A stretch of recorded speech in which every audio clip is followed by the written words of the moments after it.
একটা সময় কত স্বপ্ন ছিল এই ঘর জুড়ে। আমার বাবা মা তারা হয়তো এই ঘরে একটা দিন ছিল। আমরা ছিলাম, বড় হয়েছি আজকে।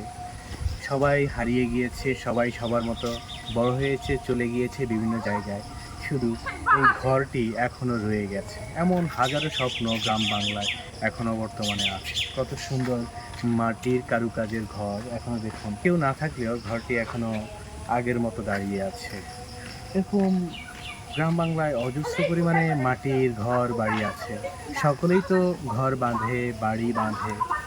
যেমন আমার বাবা-মা করেছে আমাদের জন্য, এখন আমরা এখান থেকে চলে গিয়ে আবার অন্য জায়গায় আমরা আমাদের মতো করে করছি।